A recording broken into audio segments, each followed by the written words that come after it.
I'm here with John. Let's talk bullies. Man, I'm here. Break down yourself, John. Hey, man, it's John Ham, also known as Loyalty Over Love Kennels, man. Just doing what the fuck it do, man. Putting the bull back in the bulls, man. Man, first one to really start importing his dogs. Nah, talk about it. I don't really toot my own horn or nothing like that, but I definitely started the wave, especially on this East Coast for bringing these dogs in from overseas over here, man. I've been doing it for a long time, just doing it my way, not trying to follow the trends and, bringing in what I felt was going to be the best thing to, really put the bully back in what the bullies are.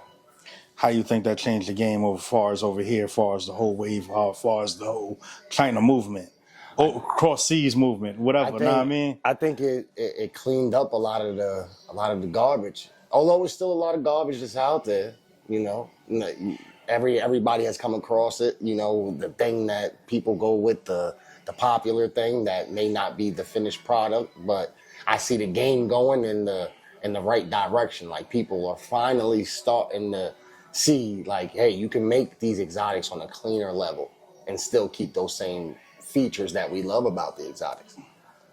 Man, I wanted a dog. I wanted a dog so damn bad. I'm like, shit. Know what I mean? It's like, damn. Sometimes niggas' money don't be right. People really don't want to say their money don't be right. Listen, know what I we mean? all go through it, man. How you feel about that part of the game of people not saying their money ain't right, but want to play a bunch of games?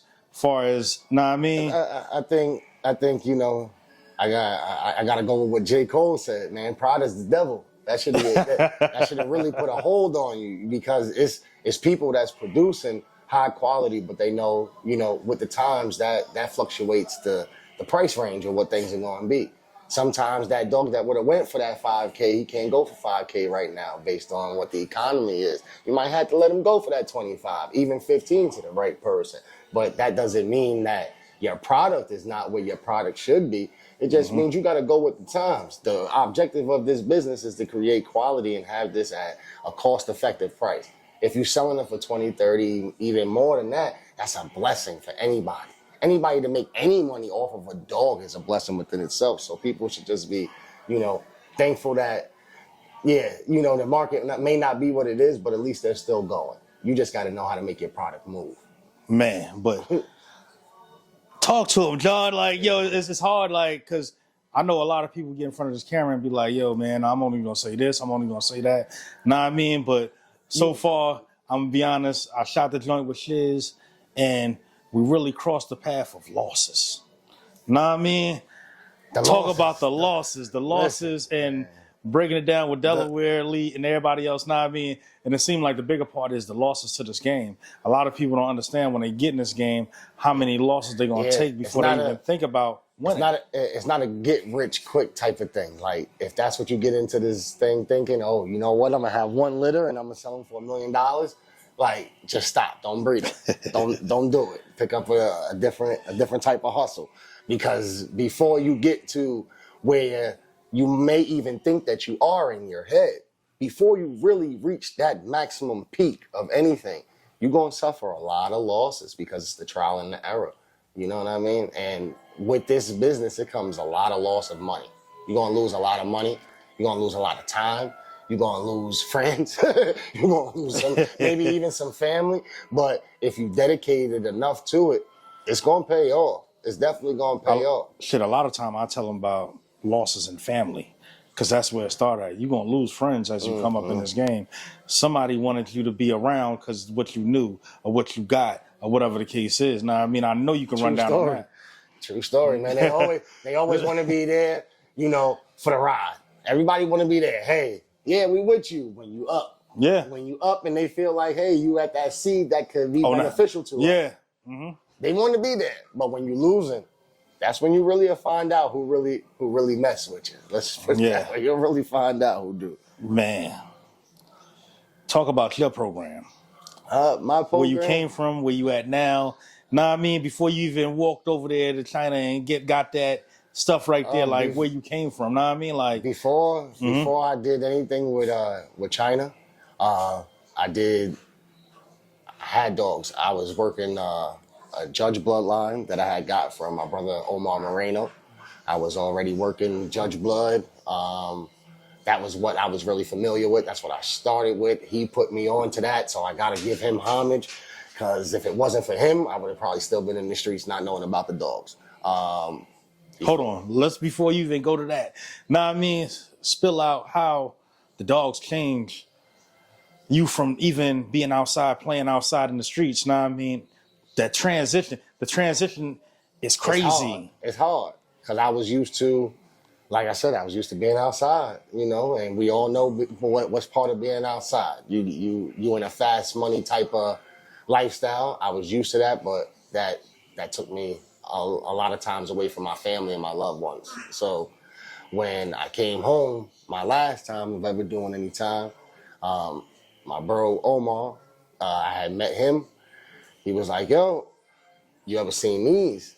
And I had always knew pit bulls and all Rotties, all that stuff my whole life, but I never had seen an exotic bully.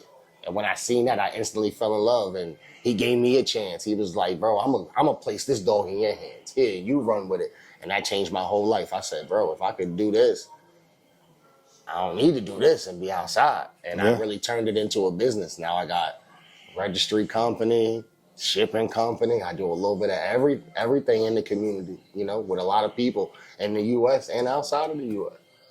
But even though you do it a lot in the community, you help a lot of these people. A lot of these people, I feel like they don't even show the love back when you helping them. Know what I mean? A lot of these cats don't show no love at all. It ain't gonna come.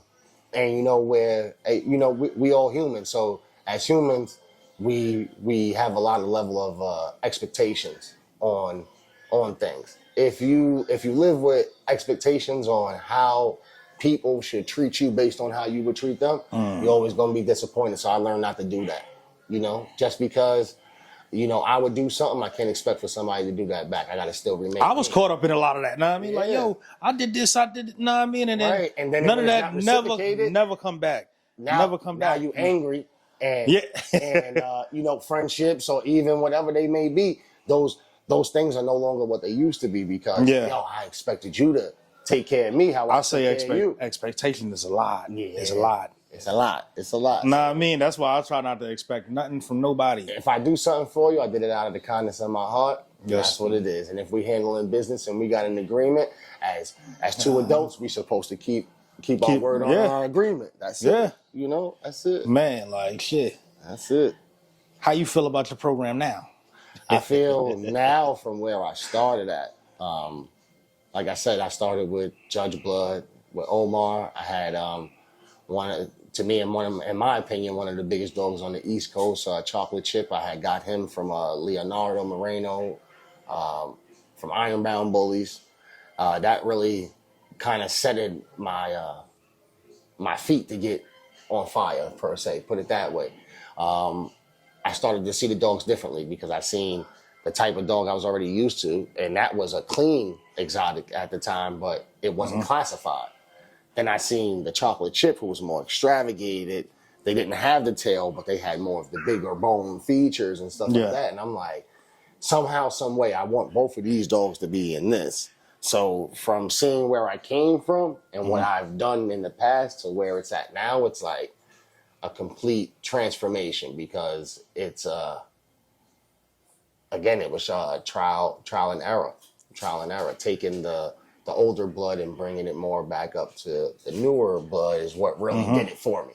Because I still had that old school Judge blood. I still had that, you know, Chip was Hayes Miyagi Diablo blood. Like, I still had all that old stuff.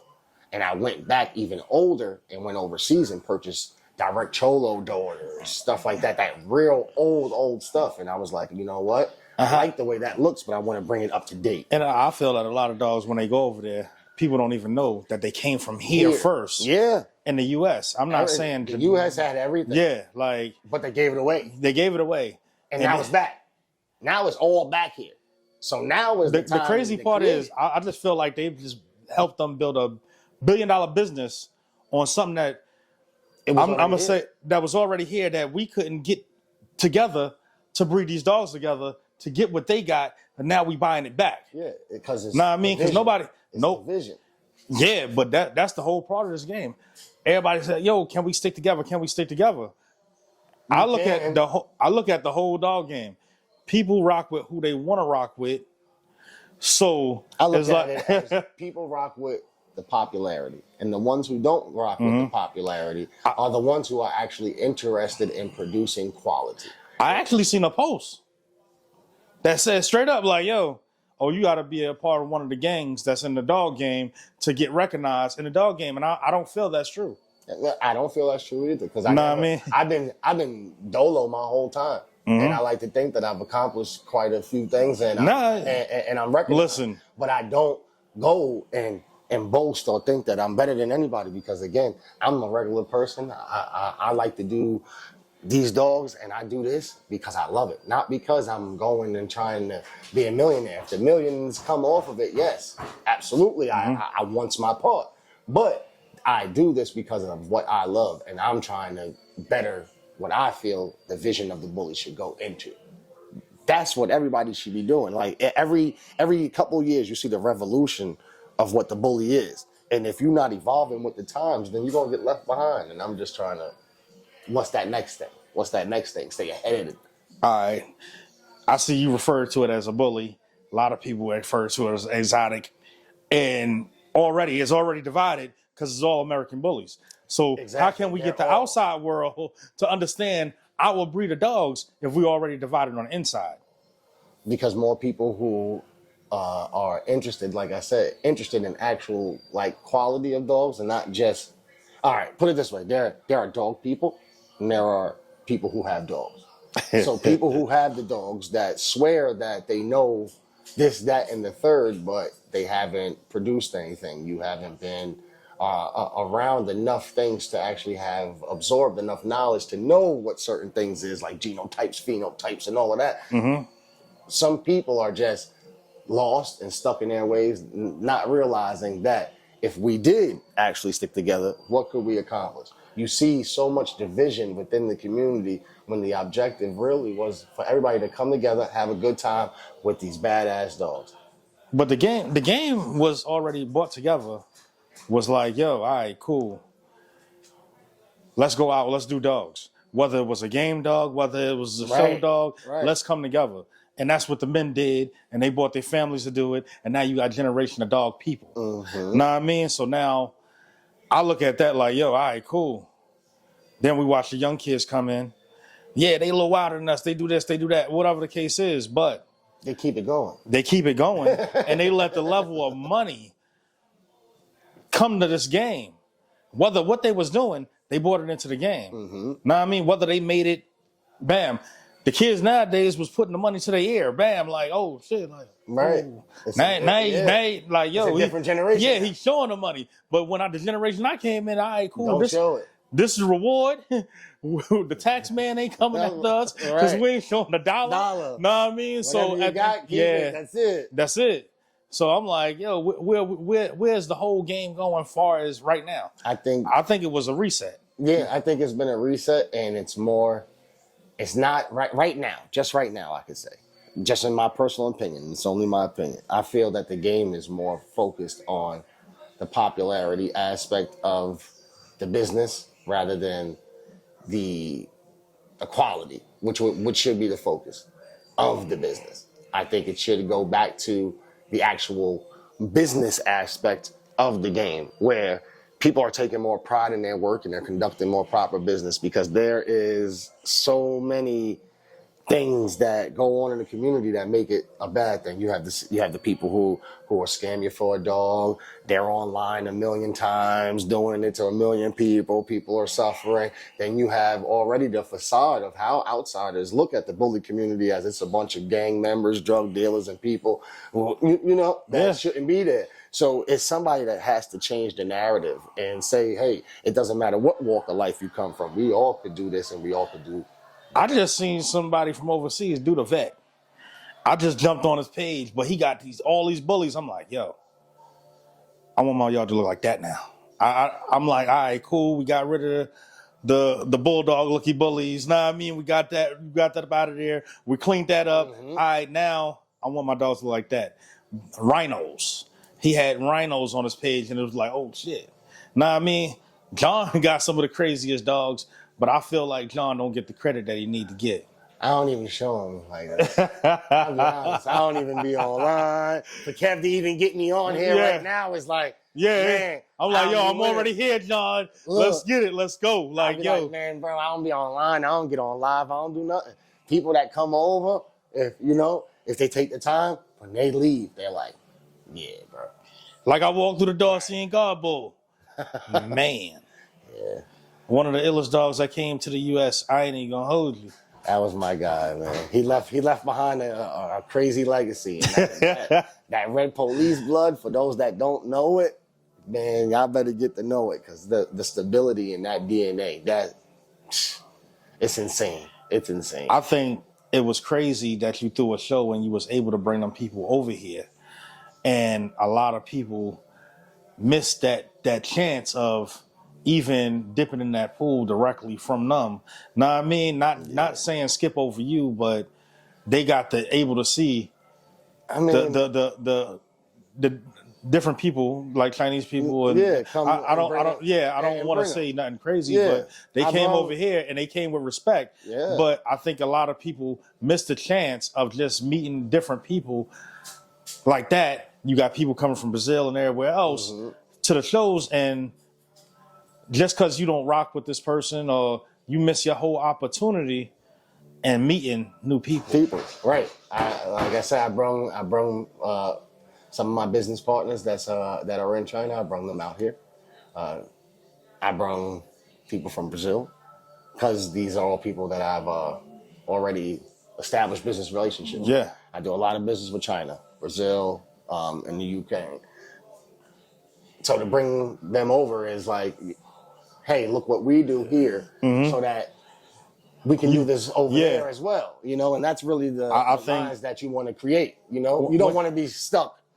When you look at their shows over there, it's way more professional than some of the shows over here. Like, and I ain't here to knock nobody. Yeah, I'm not here to knock nobody that have shows and stuff like that. It just look more flashier to the eye. Like, yo, hold on, I want to go over there and see what they got going over there. They might not have better dogs, or they might not have your style of dog, or whatever the case is, because everybody got their own style.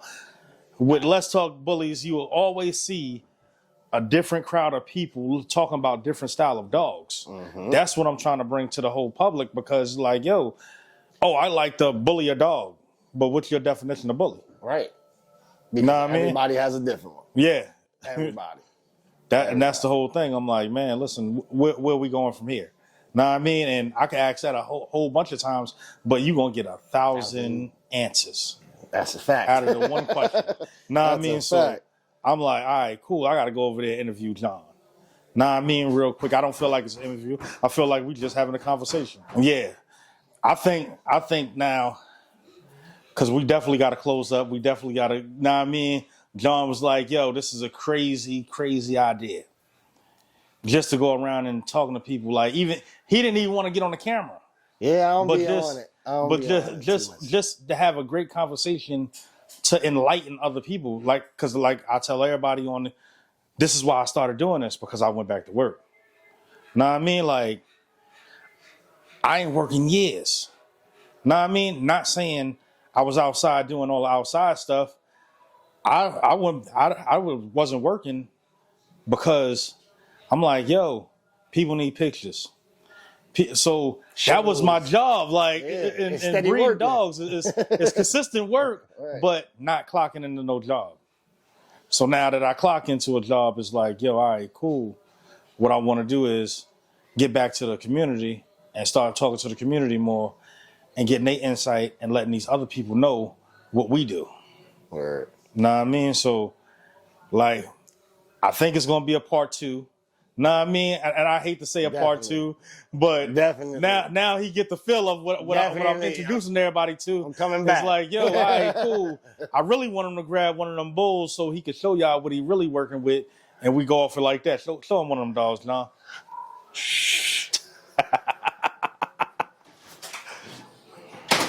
Hold on. This is Miss Mighty Mouse. Break it down. Hold on, wait. Let me get underneath. This is red police blood. As you can see, how small it is. Exactly what he's Muscular. talking about. This is red police. 2 times blue veneno. This is what you could get. The whole yard look like this. And you see that straight perfect, man? You see the muscle? Wait, let's get closer. Do you see the muscles? And he don't even like to show no dogs. So Do you see? Nah, let me the get up. muscles? Let me direct this camera right now. Know what I mean? Go ahead.